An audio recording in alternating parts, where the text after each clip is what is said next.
En el nombre del Padre, del Hijo y del Espíritu Santo. Vamos a meditar el inmenso don que el Señor nos dio en este lugar y que está en el capítulo 5 del Evangelio de San Mateo. Se considera que nosotros los cristianos tenemos dos magnas cartas. Una aquí en el Evangelio, directamente dicha por el Señor, que son las bienaventuranzas, y luego la carta a los Corintios, capítulo 13, escrita por San Pablo, que es el himno al amor verdadero. Las dos magnas cartas deberían estar en sus hogares. Yo les recomiendo que compren aquí. Yo les recomiendo que compren aquí la estampita con las bienaventuranzas y las enmarquen y las pongan en un lugar importante en sus casas. ¿Por qué? Porque nosotros no podemos jamás olvidarnos que Jesús en este lugar subió a la montaña, y vamos a ver por qué subió a la montaña. Subió a la montaña para enseñarnos a nosotros, sus seguidores, sus discípulos, cuál es el verdadero camino a la felicidad, no solamente en el cielo, sino ya aquí en la tierra. Como decía en la meditación después de la misa, si el reino de Dios está en nuestro corazón debe ser formado en la escuela de las bienaventuranzas. Desde este lugar, cuando les decía, aquí se quedó Juan Pablo II, Juan Pablo llamó a la iglesia entera durante el año 2000 y luego lo repitió en la Jornada Mundial de la Juventud en Toronto. La misma frase, podría decir que fue como el lanzamiento de una orden para toda la iglesia.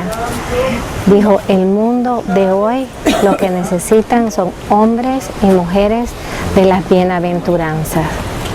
O sea, cuando Juan Pablo siempre decía lo que el mundo necesita, nos estaba dando el remedio para todos los males. Las veces que él dijo el mundo necesita esto, hay que prestarle mucha atención porque él le estaba dando remedios.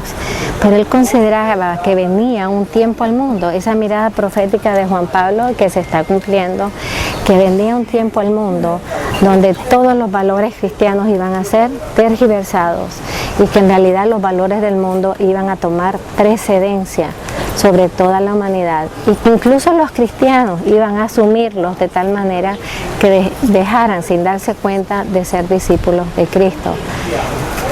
El Señor vino a salvarnos, pero salvar al hombre o a la persona o a la mujer quiere decir todo su ser. No solamente vino a salvarnos del pecado, que eso es lo primero y lo más importante, porque nadie con pecado puede vivir en el reino del Señor. Por eso cuando hay pecado mortal hay que confesarse inmediatamente, ¿verdad? Para no perder la gracia de estar en comunión con el reino. Pero el Señor no solamente vino a salvarnos del pecado, el Señor vino a redimir toda nuestra humanidad, o sea, a recrearnos. ¿Por qué? Porque después del pecado original, todo en nosotros se desordenó, se desorientó.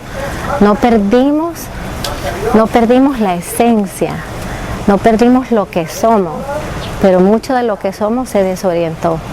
No perdimos el deseo de amar, pero muchas veces amamos erróneamente.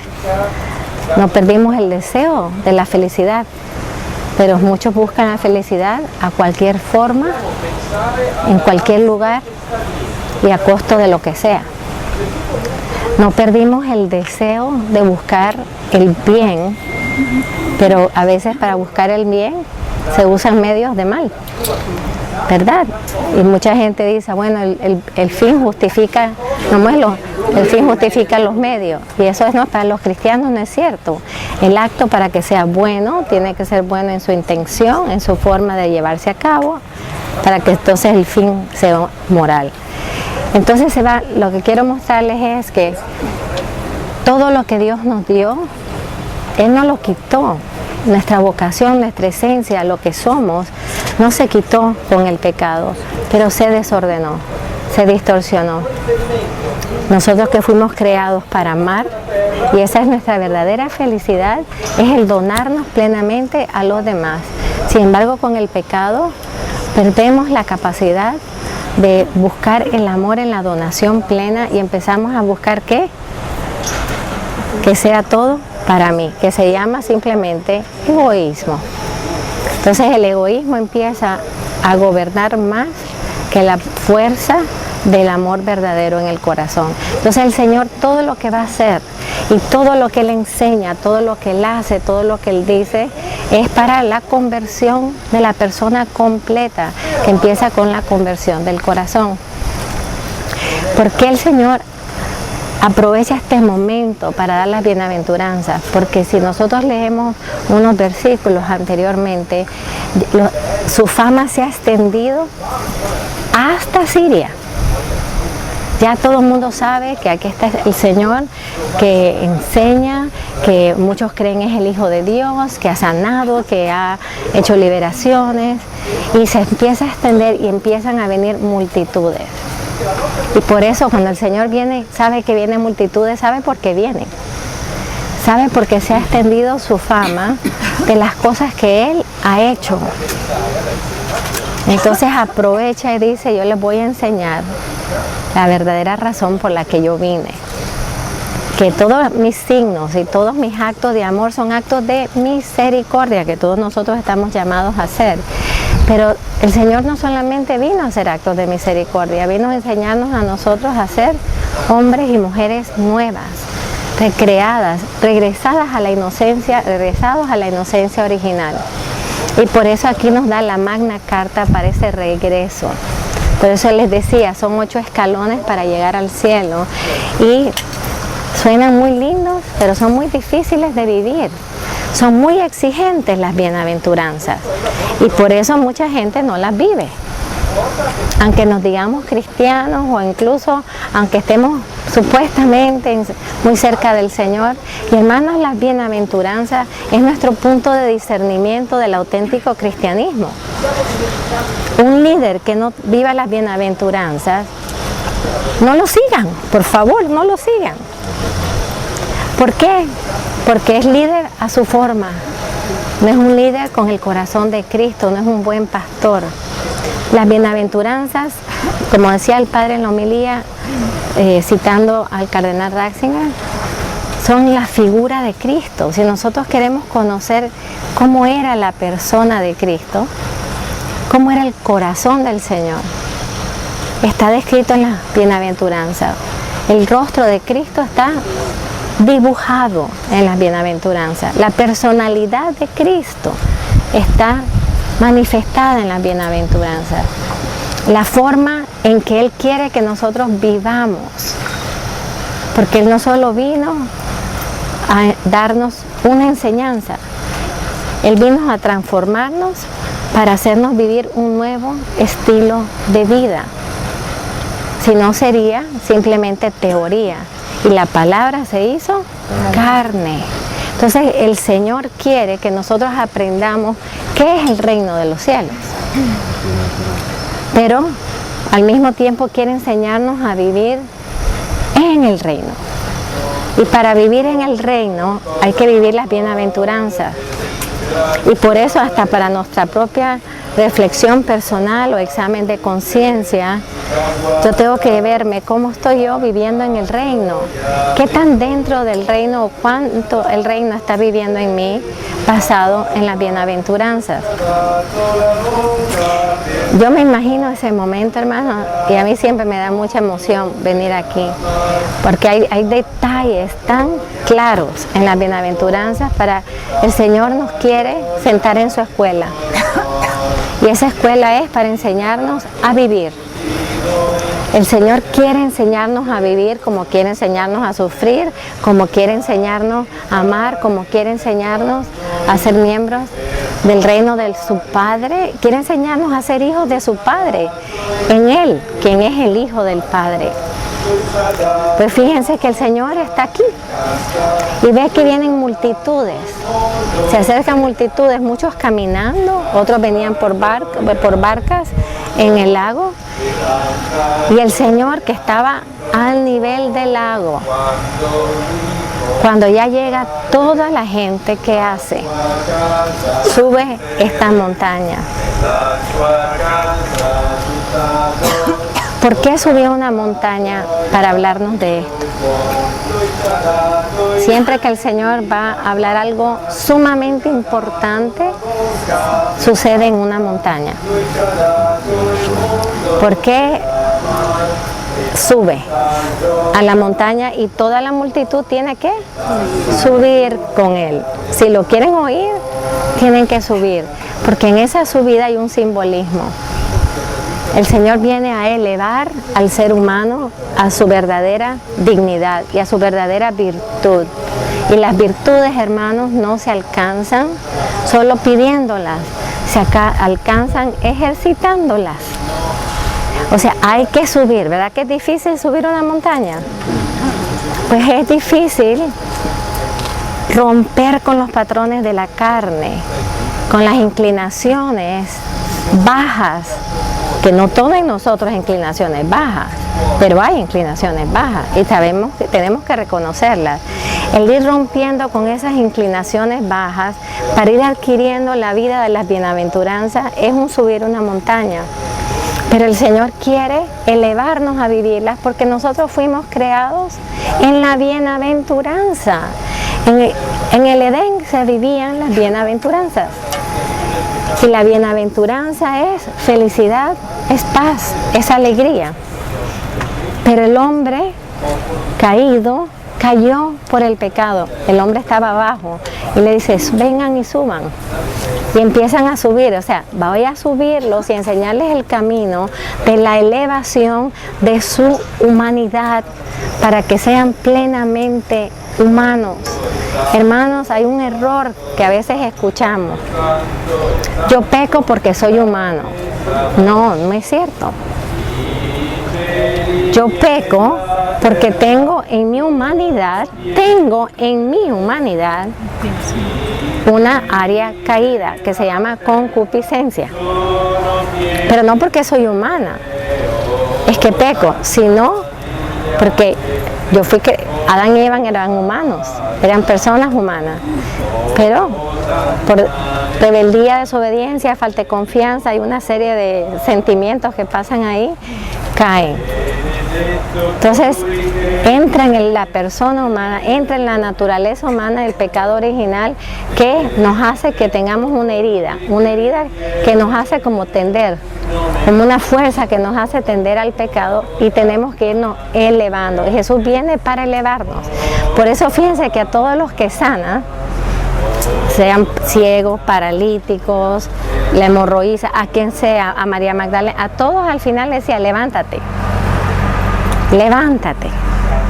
Y el Señor lo que quiere decirnos con la bienaventuranza es, levántense, vivan para lo que mi Padre los creó, vivan la verdadera felicidad del corazón humano, vivan la verdadera humanidad, que es lo que verdaderamente los va a hacer felices, con la dificultad, que no la podemos negar, que es una opción continua. Vivir las bienaventuranzas es una opción continua, porque hay una tendencia en nosotros a no querer ser pobres de espíritu, a no querer ser instrumentos de paz, sobre todo cuando me hacen la guerra. Hay tendencias en nosotros contrarias a las 8 bienaventuranzas. Cuando alguien nos persigue, ¿cuál es la tendencia natural? Defendernos y retaliar, vengarse. Y si no puedes hablar mal de la persona, ¿verdad? Y el Señor dice, cuando los persiguen, alégrense. Alégrense. Y hermanos, uno dice que eso es imposible. No, no es imposible. Acuérdense de los primeros siglos, los mártires, que ponía furiosos a los romanos, que iban sonriendo, iban cantando, iban alegres cuando iban para el Coliseo. Cuando iban a ser comidos por los leones, iban cantando felices. Entonces, las bienaventuranzas no son imposibles de vivir, pero requieren una decisión seria y un compromiso serio de decir, si yo soy cristiano, mi llamado es vivir como un hombre y una mujer de las bienaventuranzas y tener ese camino como una meta de vida, un plan de vida, son las bienaventuranzas. Entonces toda tu vida la vas a estar chequeando en relación a estos 8 puntos principales. Digamos, por eso la iglesia octagonal, que nuestra vida tenga una iglesia octagonal, sea una iglesia octagonal, que refleje a cada una de las bienaventuranzas. Entonces hay otro detalle que me llama la atención y es que sube la multitud, ¿verdad? Multitudes que vinieron, fíjense de todos los lugares que vinieron, desde Siria, ¿ah? Vinieron de Galilea, de la Decápolis, de Jerusalén, Judea, del otro lado del Jordán. ¿Cuánta gente vinieron? Y cuando el Señor los hace subir, ¿qué es lo primero que sucede? Que sus apóstoles, me imagino que van pasando entre las multitudes, ¿verdad? Porque el Señor caminaba rápido, siempre caminó rápido. ¿Y por qué caminaba rápido? Yo tengo mi teoría, no me la tienen que creer. Aparte que estaba acostumbrado a caminar, ¿verdad? Aquí se camina, nosotros hemos perdido la capacidad de caminar porque siempre andamos en carro, ¿verdad? O sea, nosotros hemos aflojado las potencias de la humanidad porque estamos en una cultura muy cómoda. Pero yo creo que él caminaba rápido por una cosa, porque el Señor decía, nos dice en el Evangelio, y me encanta esa escritura, caminen mientras tengan luz. Y eso es un discernimiento para nosotros. Mientras yo entiendo algo, tengo que inmediatamente caminar. Mientras yo tengo la fuerza, tengo que caminar. Mientras yo tengo la oportunidad de ir a misa diariamente, yo tengo que hacerlo, porque yo no sé si después yo me enfermo o me muero. Mientras yo tengo la oportunidad de involucrarme en un apostolado, lo tengo que hacer. O sea, mientras tenemos la luz, hay que caminar. Entonces el Señor caminaba porque en cierta manera Él solo iba a estar aquí públicamente 3 años y tenía que hacer mucho con nosotros en esos 3 años. Y al caminar rápido obligaba a las multitudes a caminar rápido. Por eso, hermanos, en la vida cristiana no existe la lentitud. No existe la lentitud. El Señor me está pidiendo que vaya a misa diariamente. Estoy discerniéndolo. ¿Qué vas a discernir? No, yo como oigo tantas cosas, ¿verdad? Hay gente que me dice, hombres y mujeres, ¿qué estás haciendo con tu vida? Cuando los encuentro. Sigo discerniendo mi vocación. Y llevan 8 años discerniendo. Digo, ¿y cómo rezarán? O sea, ¿cómo se reza 8 años para discernir la vocación? Por eso el Señor decía, Pedro, deja todo y sígueme. Y Pedro seguía rápido. ¿Qué hay tanto que discernir? Cuando Dios te mira y te llama, para allá vas.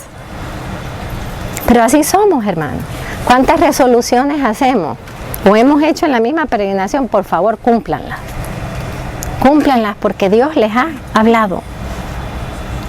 Entonces, para no irme del tema, porque hay tanto que se puede hablar, ¿verdad? Pero la lentitud no eres parte de la vida cristiana. Es parte de la vida cristiana el discernimiento, pero un discernimiento no toma 8 años, hermano. Eso es que no se está discerniendo. Un discernimiento es una oración seria, si es algo serio acompañado de ayuno, y el Señor te iluminará, porque el que quiere que actúe rápidamente es Él. Entonces, bueno, como les decía, lo próximo que pasa, yo me imagino entre las multitudes de los apóstoles apurados para llegar cerca del Maestro, ¿verdad? Y dice las Escrituras que llegan los apóstoles y se les sientan al lado. Esto es muy importante. Aquí hay un signo. Los verdaderos apóstoles del Señor siempre quieren estar cerca para escucharle. Y ahí por eso ellos van subiendo, porque dice, suben y se sientan al lado de Jesús. Ellos no eran parte de la multitud, no porque eran un élite. ¿Ah? En la vida cristiana, quiero que lo sepan, no existe el élite. No existe, eso es del mundo. Solo existen los llamados, y los llamados están llamados ¿a qué? A más compromiso y más responsabilidad, y por lo tanto a cargar más la cruz. Así que el élite cristiano son los que mueren con él crucificados. Son los que son verdaderamente llamados a responder a su palabra. Pues ellos se sientan, ¿por qué? Porque ya han aprendido que su llamado tienen que estar sentados en la escuela de Jesús. O sea, este es el seminario de los apóstoles. 3 años de seminario. Se salvaron, porque hoy serían 7 o 6, ¿verdad? Ellos tuvieron 3.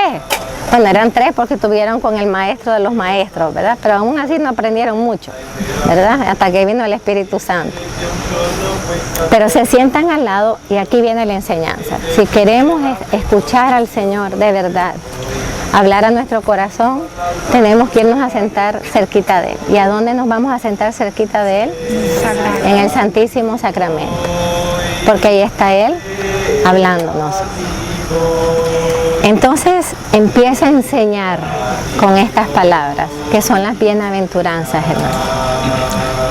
Que las bienaventuranzas son la respuesta directa a la necesidad del corazón humano de ser feliz. Nosotros fuimos creados para ser felices. Nosotros fuimos creados para ser felices permanentemente. Por el pecado perdimos esa felicidad y entró el sufrimiento. Pero en nosotros está el deseo de la felicidad. Por eso siempre la buscamos. La persona que diga que no quiere ser feliz tiene un problema. Y hay que mandarla a terapia. Como la persona que a cuesta de lo que sea busca la supuesta felicidad que no le dura absolutamente nada. Y una felicidad falsa no solamente es corta, sino que te deja más infeliz. Que es lo que le pasa mucho a nuestros jóvenes, que buscan la felicidad de muchas maneras, como el mundo se los dice, y es la generación de las pastillas de la ansiedad. ¿Cuándo se hubiera oído que en la juventud se tomaran pastillas de ansiedad? Porque buscaron la felicidad fuera del camino de Dios, y esa felicidad les duró 1 hora tal vez, y después quedaron completamente infelices y ansiosos, porque entonces piensan que tienen que estar haciendo y haciendo y repitiendo para buscar felicidad. Y entonces ahí vienen las adicciones en todos los sentidos, ¿verdad? Pues el Señor nos va a mostrar que Él vino para hacernos felices. Fíjense qué cosa, Él vino para hacernos felices, pero una felicidad que no es la que el mundo ofrece. Es la felicidad del reino, que es una felicidad interior, que nadie te la da, solo Dios, que no le pertenece al reino del mundo, le pertenece al reino de los cielos. Y esta felicidad es completamente opuesta a la felicidad que el mundo ofrece. Por eso, si nos ven aquí hablando de las bienaventuranzas y viniendo a las bienaventuranzas y meditando en las bienaventuranzas, el mundo dirá: estos están locos, ¿cómo que esto les va a dar felicidad? Pero es que nosotros buscamos la felicidad que viene de lo alto, no la que viene de lo bajo. Lo de bajo es la carne, lo alto es el amor de Dios. Pues el Señor dice la primera bienaventuranza. A mí me encanta la primera. Bueno, me encanta tanto que les escribí toda una carta ahí sobre esa primera, ¿verdad? Es: dichosos, felices. Felices. El Señor viene a proclamarnos la felicidad, hermano. La buena nueva. El Evangelio es una buena noticia. Para alguna gente será mala noticia, ¿verdad? Pero para los cristianos, nosotros comprendemos que es una buena noticia cuando el Señor dice: caminen el camino estrecho, porque el camino estrecho es el camino de salvación. Para muchos eso es mala noticia. Nosotros lo entendemos. Nosotros entendemos que cuando queremos amplitudes, placeres, ir por el camino ancho, cuántas consecuencias a nuestra alma, incluso a nuestras relaciones, cuántas vocaciones matrimoniales, sacerdotales, religiosas se pierden cuando empiezan a buscar el camino ancho. El camino estrecho es el que nos mantiene rectecitos siguiendo a Jesús. Lo bueno del camino estrecho es que no te puedes ir a la derecha ni te puedes ir a la izquierda, porque te caes, ¿verdad? Y eso es lo que el Señor nos está diciendo. Es detrás de mí, exactamente haciendo lo que yo les digo. Pues el Señor dice, felices los pobres de espíritu, porque de ellos es el reino de los cielos. Van a ver qué dinámica ven en las bienaventuranzas. Empieza como felices. ¿Quiénes? ¿Y cuál es la recompensa? Esta es la dinámica. Hay una triple dinámica en cada bienaventuranza. Lo primero que el Señor anuncia es que esto que te voy a decir te va a dar felicidad. Y por eso dice, felices.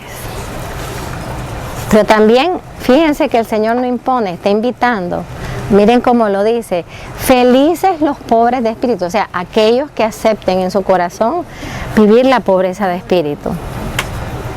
Van a recibir el reino de los cielos, hermanos. El Señor vino a establecer el reino de los cielos, lo que nos está diciendo que los que sean pobres en el espíritu van a pertenecer plenamente y recibir todos los tesoros del reino. O sea, los que renuncian a los tesoros, y no estoy hablando nada más materiales, a los que se desposeen, que no se atan a nada. Todo es attachment hoy, ¿verdad? Los que no se atan a nada, que aman intensamente, pero aman libremente. Así es como los cristianos tenemos que amar. Amar intensamente, pero amar libremente. A las personas, las cosas, la creación que Dios nos ha dado, tenemos que amar y cuidar, pero con libertad. La persona que se desposee de todo, recibe todo. Eso es lo que está diciendo el Señor. En realidad es un negocio súper lindo, ¿verdad? Te desposees, no es que te quedes absolutamente sin nada, es una actitud interior. Que yo no necesito usar tal marca para tener importancia. No, hermana, si tú tienes la marca más grande del mundo, tú tienes la marca del sello de Dios, eres hijo e hija de Dios. Con una camisa linda, con marca o sin marca, eres exactamente igual y vales exactamente igual. Yo no estoy en contra de que usen cosas de marca, atención, ¿verdad? Pero lo que les estoy diciendo es, quien piensa que su valor está por la marca. O sea, estamos como los caballos o las vacas, ¿no? Que por la marca que yo lleve, dicen a quién le pertenezco. No, la marca la llevo yo en el corazón. Yo soy hija de Dios. Y nada ni nadie me puede dar ni aumentar mi valor. Mi valor es el más alto que existe porque somos los hijos del Padre. Los que se desposeen no quedan en el vacío. Y la Virgen lo dijo en el Magnificat, el Señor llena con cosas buenas, atención, con cosas buenas, a los que se quedan vacíos. O sea, cuando nosotros nos vaciamos de todas esas cosas que nos llenan el corazón, nosotros tenemos tantas, yo no sé cómo se dirá aquí, tantas culturas, tenemos tantas taras. Si no como a las 12:30, ay, no puedo. ¿Verdad? Sobre todo los hispanos, yo no sé por qué. ¿Verdad? No, si no como a tal hora. Y si no como tal comida. Por eso Jesús tiene un montón de enseñanzas sobre la comida. Y no es que no comieran, que ayunó 40 días. Pero lo que él decía es, hay cosas más importantes que la comida. Y a veces por atarse a la comida se pierden de las cosas importantes. Entonces, el Señor lo que quiere es que nos vayamos despojando de las ataduras, no que no podamos gozar un buen plato de comida, pero que si no lo tengo, Y si para algo importante lo que tengo que comer es una hamburguesita, soy igual de feliz. Ese desposeerse de las cosas terrenales es la que nos va haciendo a nosotros gustar, saborear las cosas del reino. ¿Por qué la gente se aburre en misa?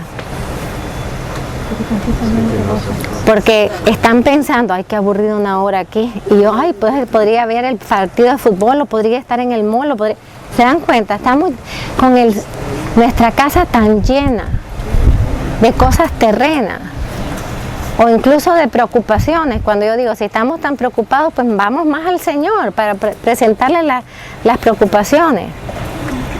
Estamos tan llenos de todos que el Señor no puede entrar, y eso lo vimos en Belén, ¿verdad? Las casas estaban llenas y el Señor no pudo entrar y nacer en ninguna casa.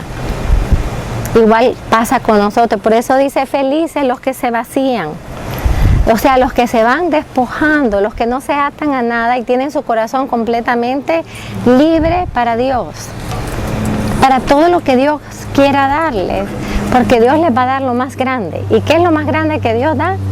El reino de los cielos.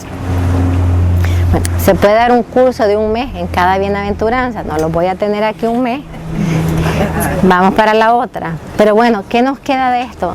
La importancia de pedir aquí, primero, mirarse interiormente. Oye, ¿a qué le doy yo tanta importancia? Una pregunta importantísima y fundamental. ¿A qué le doy yo tanta importancia? Que sin eso me parece que algo me falta. Ay, hermano, con lo único que no podemos dejar de vivir es con Dios. Todo lo demás viene y se va. Pero sin embargo, ¿cuántas veces? Ah, no, yo no puedo. Sin tomar un cafecito a las 3 de la tarde no puedo. ¿Verdad? No estoy contra el café, a mí me gusta el café. Pero si a las 3 de la tarde estamos rezando, ¿cuánta gente se va a tomar su café? ¿Verdad? Que nuestros valores, lo que le da, aquí pregúntense hoy, ¿a qué le doy yo una importancia suma en mi vida? Y evalúenla a la luz de la pobreza de espíritu. Evalúen si eso puede incluso ser un obstáculo a su comunión con el Señor. La segunda, imagínense, el mundo nos detesta por esto. Incluso a los cristianos no les gusta esta. Dichosos los mansos, porque de ellos poseerán en herencia la tierra. Imagínense usted.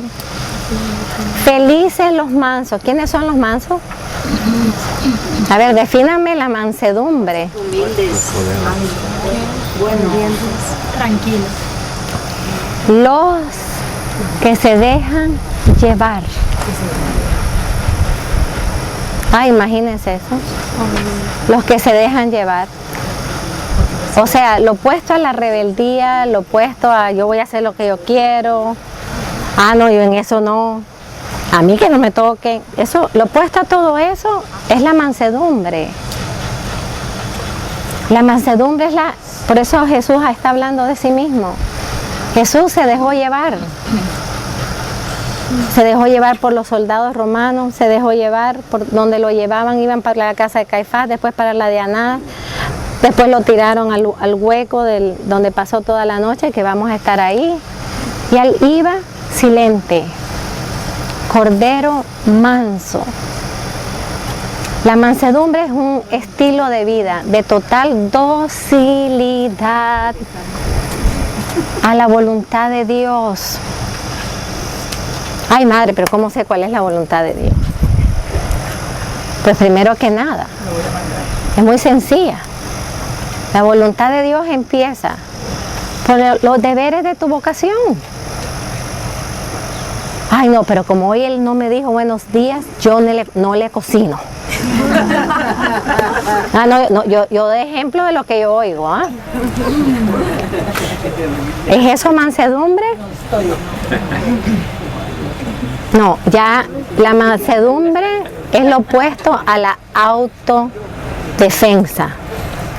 Y hermanos, el que no es manso se va endureciendo tanto que llega a ser rebelde. La rebeldía es producto de no tener mansedumbre, no tener docilidad. Por eso estoy tan orgullosa de ustedes, porque estaban a tiempo. Hoy en el bus, y cuando nos reunimos frente a la iglesia, en 5 minutos estaban todos ahí. Eso es mansedumbre. Créanlo o no, por eso son buenas las peregrinaciones, además de todas las cosas, porque aprendemos las virtudes que tal vez en nuestra propia familia no la estamos viviendo, pero porque tenemos a alguien que está diciendo, sigan este camino, estén a tal hora. Y el ir al pasar el día, entrando en funcionar como cuerpo, dejando de pensar en yo, ay no, es que yo me voy a lavar los dientes y a mí me gusta 20 minutos los dientes.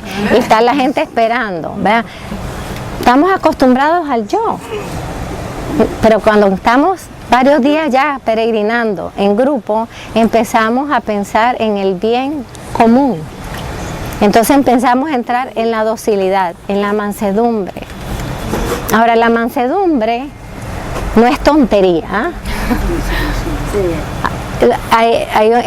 En español hay un dicho muy bueno: manso pero no menso. Y yo estoy de acuerdo 100%, ¿verdad? Bueno, pero no exacto. Como yo digo, soy monja pero no mensa, ¿verdad? O sea, la mansedumbre no es seguir a cualquiera, ni ser dócil a cualquiera. Porque si ahí es alguien que te está pidiendo hacer algo contrario a tu conciencia o contrario a la palabra del Señor y al magisterio de la iglesia, tú no puedes ser dócil ante eso. Lo vemos después en los Hechos de los Apóstoles, ¿verdad? Entonces, ¿qué quiere decir la mansedumbre? La docilidad a hacer el bien en todo momento. Ay, madre, pero esa vieja me dijo tal cosa.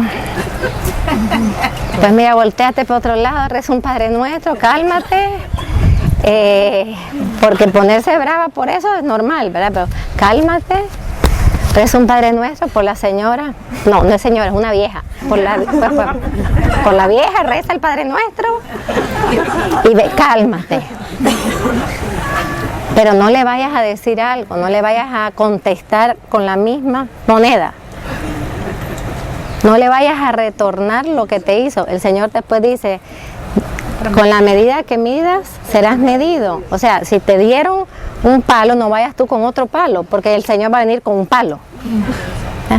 O sea, la mansedumbre no es devolver el mal con el mal, sino devolver al mal con el bien. Y San Pablo dice que al mal se le vence a fuerza de bien. Pero también la mansedumbre es necesaria para estar abiertos a la voluntad de Dios. Hermanos, si no hay mansedumbre, nosotros no sabemos qué hacer durante la peregrinación. Podemos estar en el barco y pasar por el lago, pero estar oyendo qué quiere el Señor decir es lo que nos va guiando a nosotros. Cuando nos ven que nos vamos hacia el lago, es decirle, Señor, dime, ¿qué quieres decirles a ellos? Y después regreso, busco la canción y les hablo, o la lectura, o el Padre.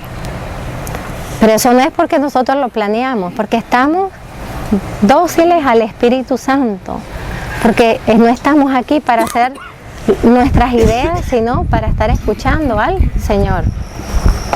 Entonces ya entendieron la mansedumbre un poquito, es docilidad para hacer siempre el bien.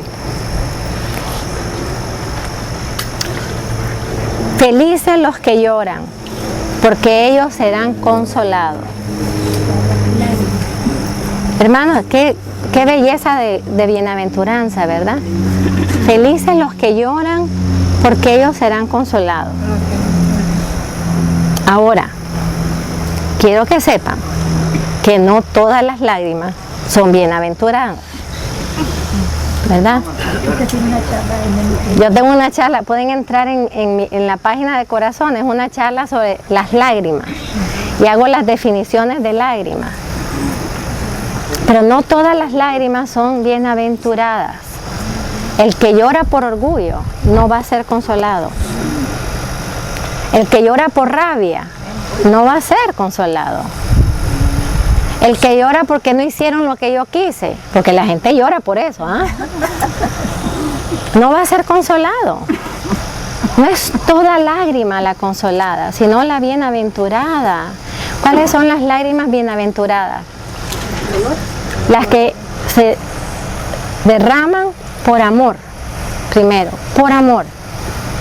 Cuando nos emocionamos pensando en el Señor y lloramos, cuando vemos el dolor de nuestros hermanos y nuestra compasión están una con el dolor de nuestros hermanos, que lloramos con ellos, esa es una lágrima súper bienaventurada, porque es lágrima de caridad, es lágrima de compasión.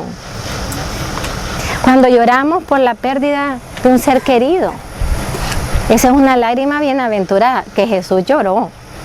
Hermano, Jesús lloró por su primo Lázaro, su amigo Lázaro, que lo iba a resucitar. Sé que qué gran enseñanza, pero lo vamos a dejar para Betania, ¿verdad? Pero tenemos que decir, Señor, esta es otra pregunta aquí. ¿Por qué yo lloro? ¿Qué me hace a mí llorar? Yo lloro por los sufrimientos de mis hermanos aquí en el Medio Oriente, que están siendo perseguidos, decapitados. ¿Lloro por eso o lloro por mis países que estamos bajo un gran azote del comunismo? Lloramos por el sufrimiento de nosotros. Tenemos que pensar y encarnar el dolor de los demás, hermano.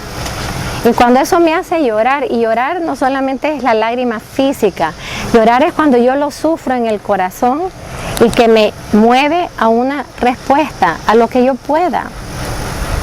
Tal vez yo no voy a poder resolver todas las cosas del mundo, pero tal vez le puedo resolver a 2 familias. Esas lágrimas, que su fundamento es el amor, son las lágrimas que serán consoladas. Las lágrimas de una madre, porque su hijo está por malos caminos. Las lágrimas de una viuda, de un viudo. Las lágrimas relacionadas al amor son las bienaventuradas.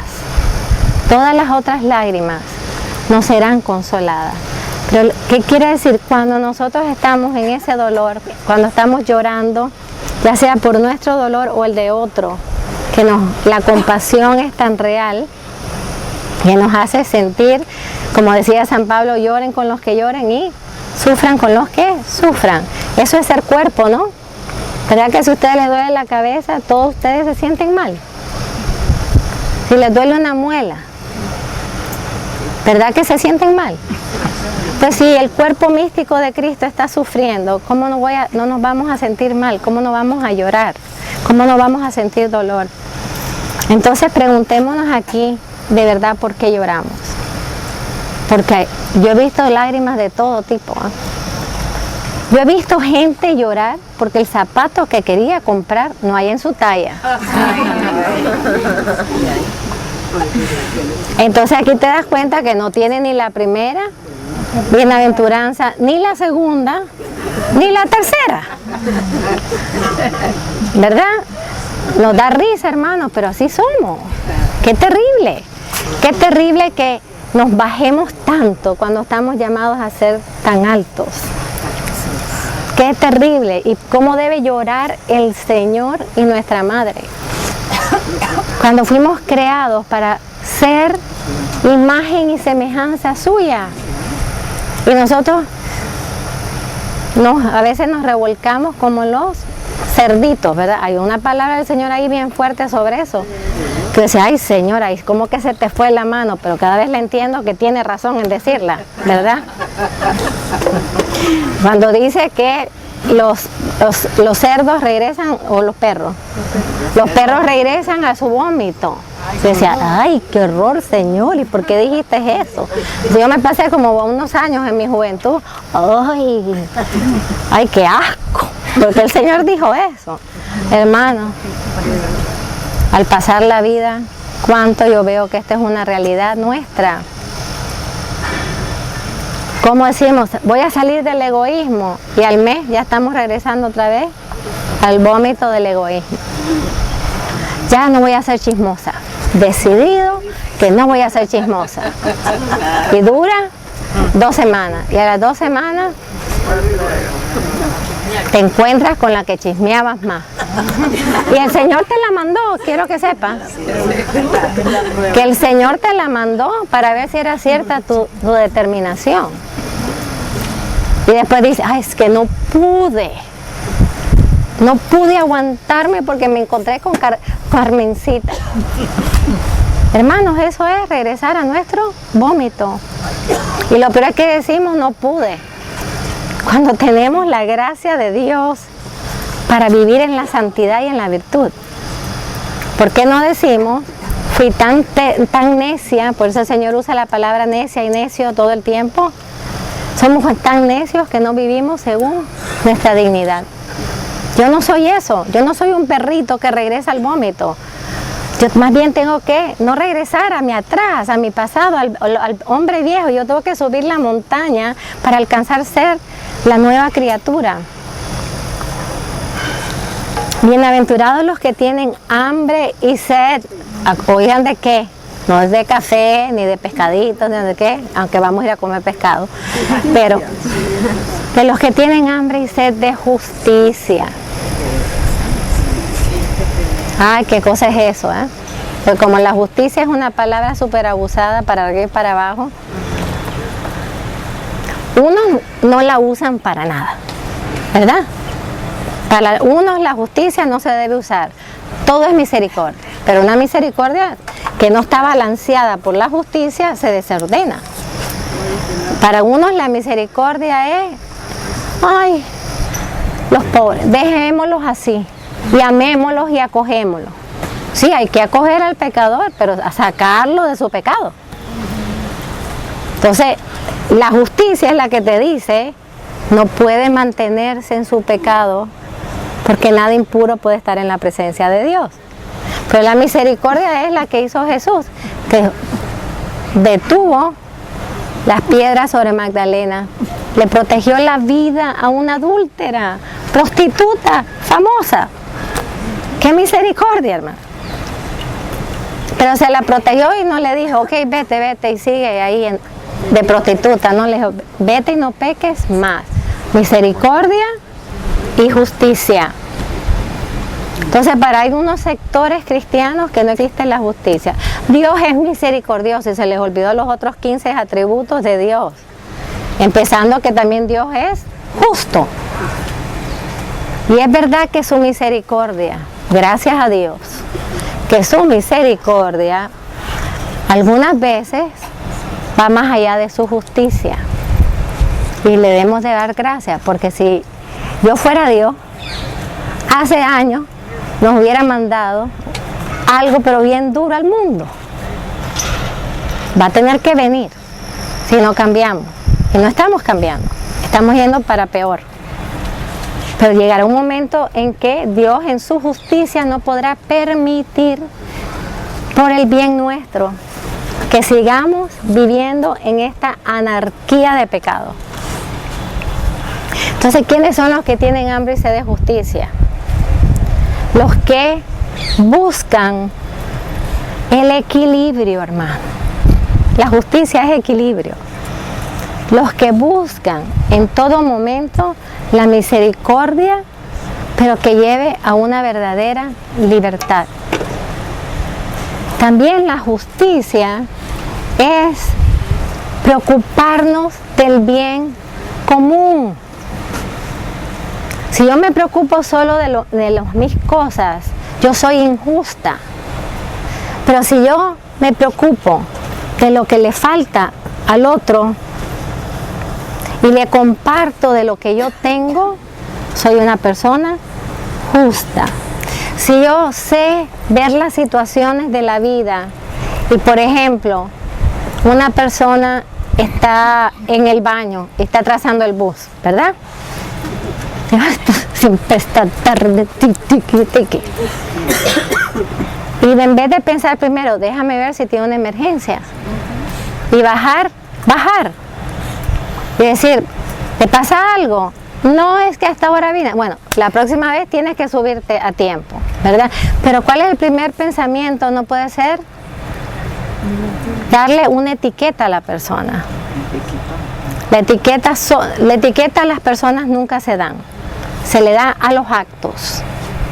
¿Está muy claro? Esa es un idiota. No. Hizo un acto no sabio, pero no es que ella es idiota. Entonces la justicia es la que te balancea tu manera de relacionarte con los demás.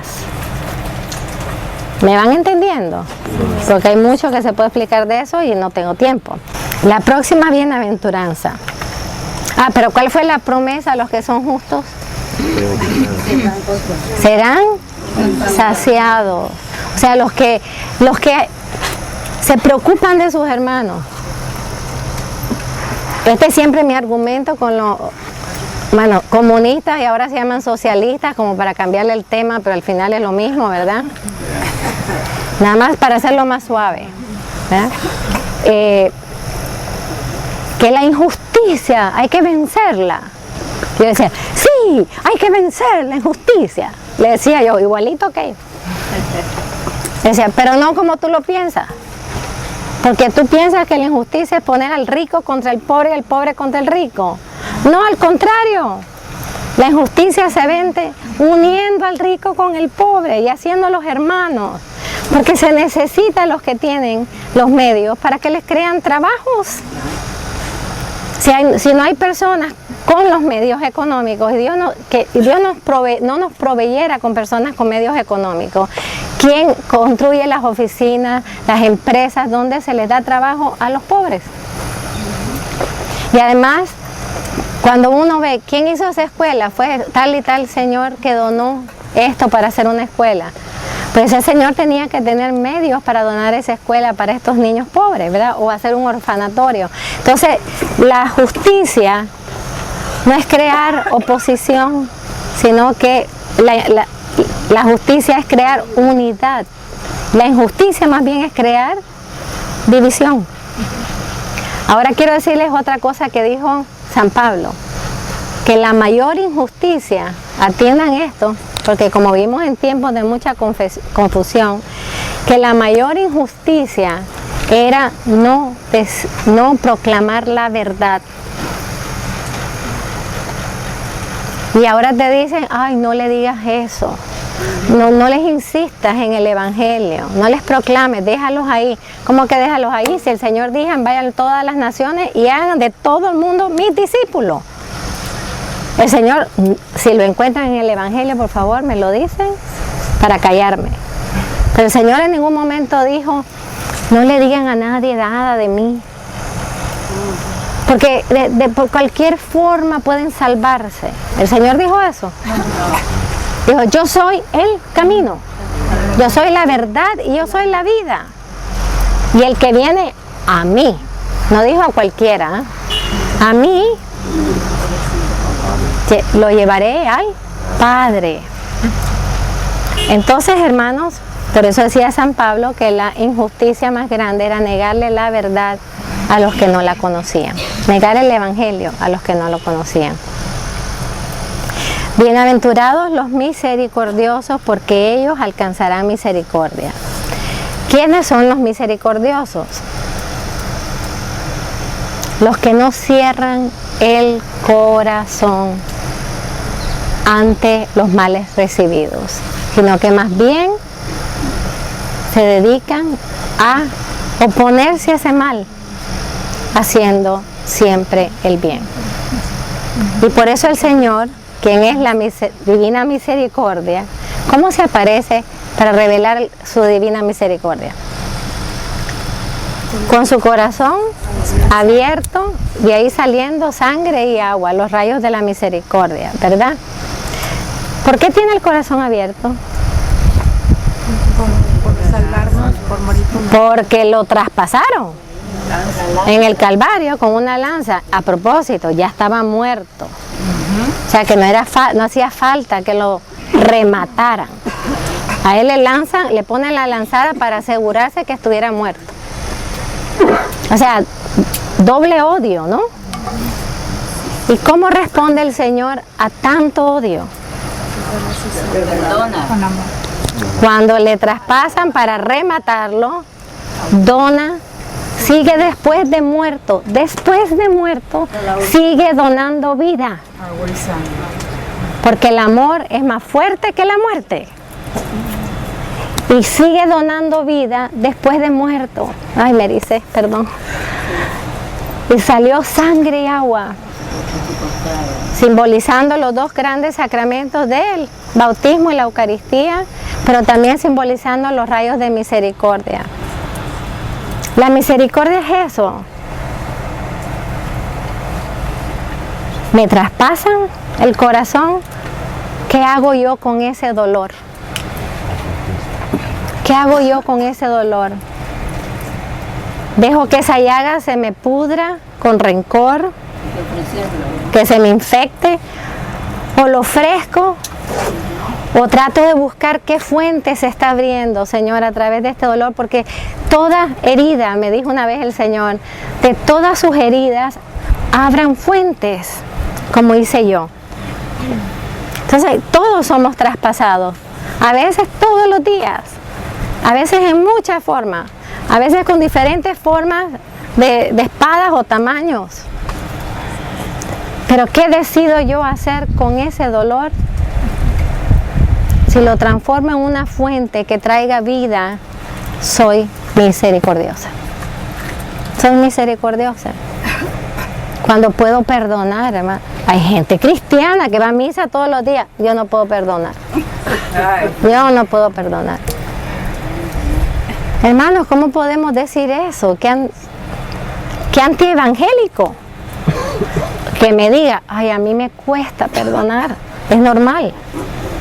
Claro que nos cuesta perdonar cuando nos hacen un mal, sobre todo un mal injusto. De ahí viene otra cosa, pero bueno, podríamos pasar a otra hora, ¿verdad? Que no todos los males que nos hacen son injustos. A veces nosotros nos los buscamos, ¿eh? ¿Verdad? A veces vamos a un lugar o estamos con personas que no son buenas y después cuando nos hacen el mal, somos las víctimas. ¿Y quién te dijo que fueras a estar con esta gente? ¿Verdad? Falta de sabiduría. Pero hermanos, si nosotros somos misericordiosos, o sea, si nosotros no somos rápidos en juzgar, en poner etiqueta, en cerrar la puerta del corazón, ya con esa gente yo ni hablo. Cuando mi corazón se mantiene abierto para donar vida, aunque me hieran, el Señor va a hacer lo mismo con nosotros. Ya lo hizo, pero va a hacerlo personalmente con nosotros, para ser misericordioso. Y para el Señor la misericordia es fundamental, ¿eh? Habla de ella durante todo el Evangelio. Bienaventurados los limpios de corazón, porque ellos verán a Dios. Ay, esta es otra bella para mí. Bienaventurados los puros, los limpios de corazón, porque ellos verán a Dios. ¿Qué significa eso? ¿Qué significa tener un corazón limpio? Que se apartan del mundo. Hacer todo bien. Los corazones cuyas intenciones son buenas. Cuyas intenciones son puras, no tienen agenda. Que su intención es pura. Hacer las cosas todo por amor. Parece fácil, ¿eh? Pero no lo es. No lo es. Ay, voy a hacerme amiga de fulano porque ese fulano es el dueño de tal cosa y entonces para que me invite. Ah, eso no es un corazón puro. Hermano, el corazón puro es inocente. Es el corazón de niño que tanto habla el Señor. Y solo los niños pueden entrar en el reino de los cielos. No los que se hacen, no los aniñados. ¿Ah? No, los cristianos tenemos que ser maduros. Pero maduros con corazones de niños, o sea, corazones inocentes. Y hermanos, y eso hay que hacer una decisión. Porque el corazón se puede ensuciar por muchas cosas. Por lo que oímos, por lo que vemos, por los ambientes y por nuestras propias opciones. Pero el Señor dice que solo el que tiene el corazón puro lo puede ver.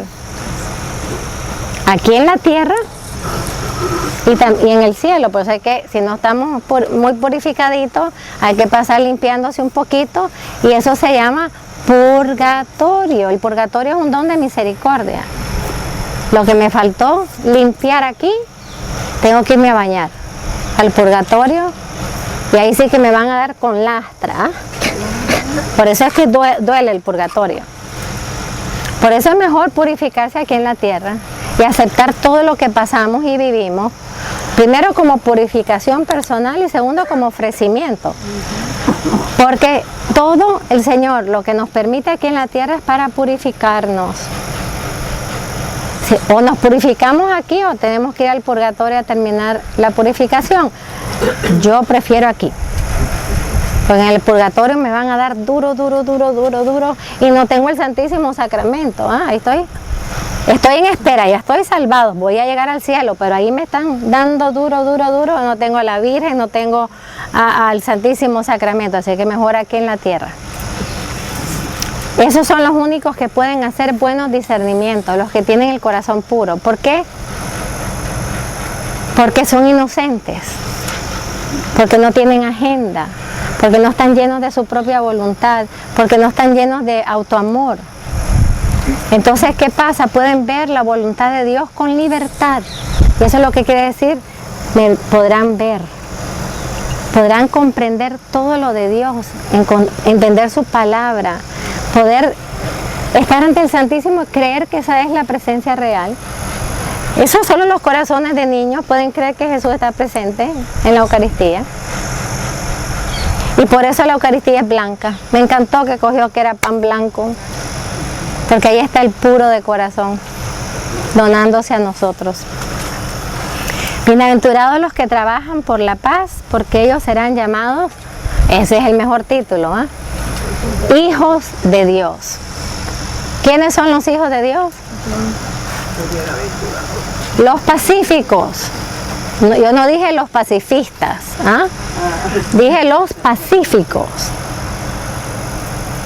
Los que no están a la defensiva, que te dicen una palabra,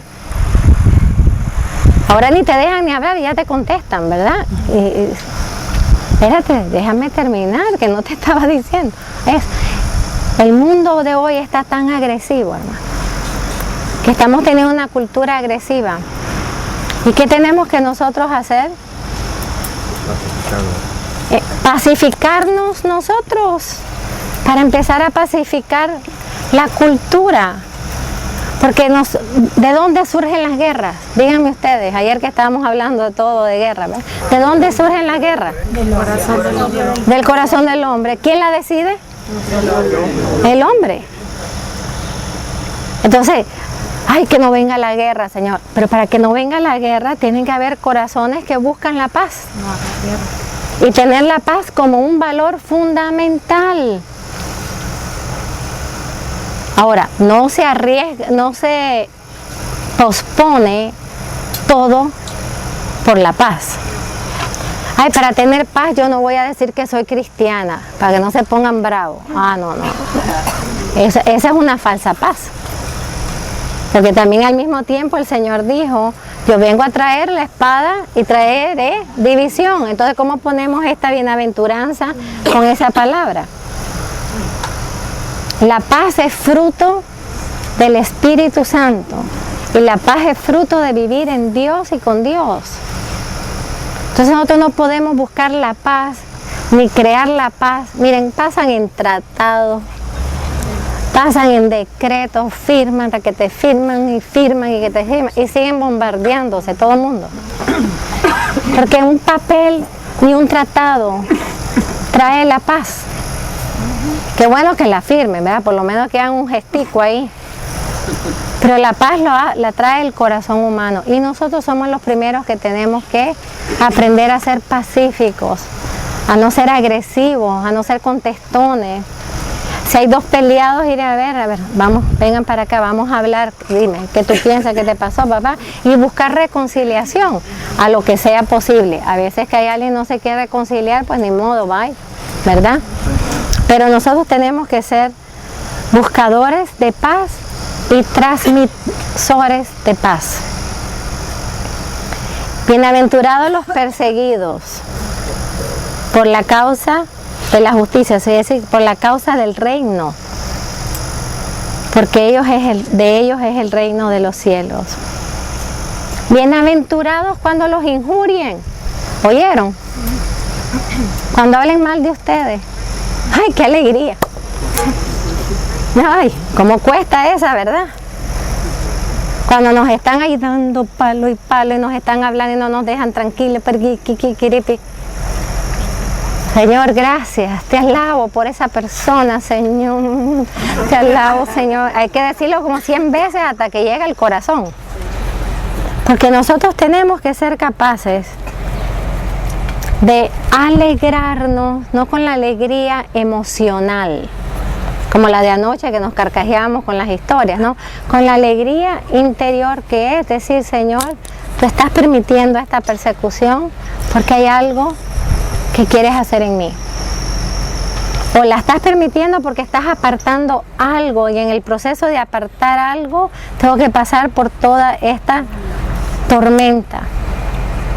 Esa es la alegría, hermano, de que el Señor no nos permite ninguna persecución, ningún sufrimiento, ninguna injuria, nada, ni que nos persigan. No está hablando de lo que va a ser su vida en Jerusalén, sino es para un bien mayor. Y el bien mayor fue de su persecución, de su injuria, de su ser perseguido, de su ser abofeteado, fue morir en la cruz y salvarnos. Por eso es que nos dice, alégrense, porque aunque es duro, va a haber un bien mayor al final. Alegraos y regocijaos, porque vuestra recompensa será grande, hermano, grande en el cielo. Entre más perseguidos seamos por ser fieles al Señor, nuestra recompensa será grande en el cielo. Ni nos podemos imaginar, ¿verdad?, qué será lo grande en el cielo. Pero hermanos, estos 8 escalones nos van subiendo. No traten de subir los 8 a la vez, ¿eh? Vayan en el orden del Señor. Incluso cuando oren, oren en el orden de las bienaventuranzas. Porque una construye a la otra. Como si te falta una, te falta la otra. Estos 8 escalones, y el 8 es el número del Padre, nos lleva hacia el reino de los cielos. Así es que aquí el Señor vino no solo vino a hablar del reino de los cielos, sino que vino a enseñarnos a vivir en el reino de los cielos. Y el retrato del reino, que es el retrato de Cristo mismo, porque Él es el reino de los cielos, es la bienaventuranza. Que el Señor les bendiga.